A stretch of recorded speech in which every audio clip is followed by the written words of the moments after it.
দিল্লির যন্তর মন্তর থেকে কি শুরু হলো নতুন রাজনৈতিক অধ্যায়, নাকি ইতিহাসের পুরনো ছায়া আবার ফিরে আসছে?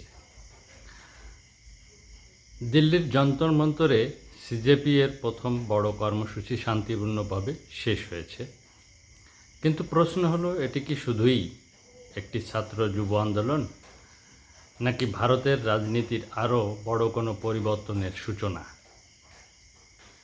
কয়েক মাস আগেও যারা ছিল মূলত সোশ্যাল মিডিয়ার পরিসরে, তারা আজ রাজপথে, হাতে প্ল্যাকার্ড, মুখে ক্ষোভ, আর সামনে শিক্ষা, কর্মসংস্থান ও ভবিষ্যৎ নিয়ে প্রশ্ন। কর্মসূচি শেষে সিজেপি এর নেতৃত্ব ইঙ্গিত দিয়েছেন, দিল্লি শেষ নয়, আগামী দিনে দেশের বিভিন্ন রাজ্যে আরও কর্মসূচি হতে পারে। এখানেই শুরু হচ্ছে বড় প্রশ্ন।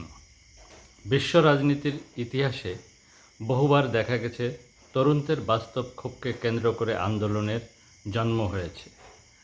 আবার এমন ঘটনাও ঘটেছে যেখানে দেশীয় অসন্তোষের সঙ্গে আন্তর্জাতিক স্বার্থ, কূটনৈতিক চাপ, অর্থায়ন, মিডিয়া বর্ণনা এবং ক্ষমতার পুনর্বিন্যাসের জটিল খেলা জড়িয়ে গেছে।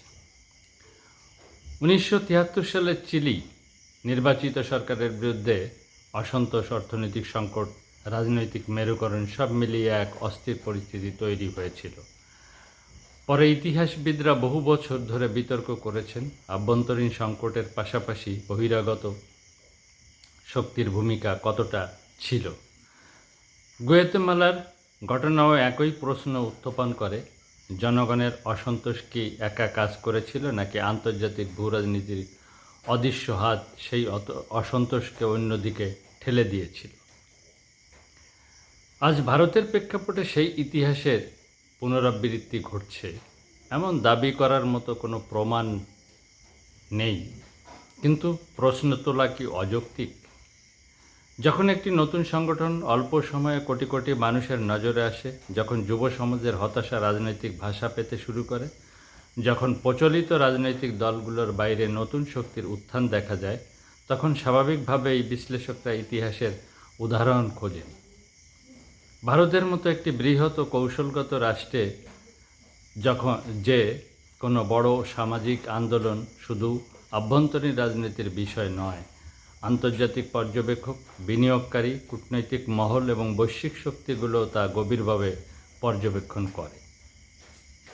তাহলে কি সিজেপি কেবল যুবকদের হতাশার কণ্ঠস্বর, নাকি এটি ভবিষ্যতের একটি বৃহত্তর রাজনৈতিক পুনর্গঠনের সূচনা?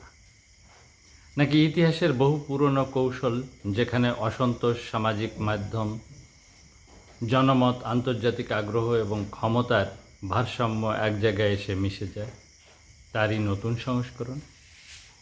এই মুহূর্তে নিশ্চিত উত্তর কারো কাছে নেই, কিন্তু একটি বিষয় স্পষ্ট, দিল্লির যন্তর মন্তর রাজ্যে প্রশ্নের বীজ রোপিত হয়েছে, তার উত্তর হয়তো আগামী কয়েক মাস বা কয়েক বছরে ভারতের রাজনীতিকেই নতুনভাবে সংজ্ঞায়িত করতে পারে।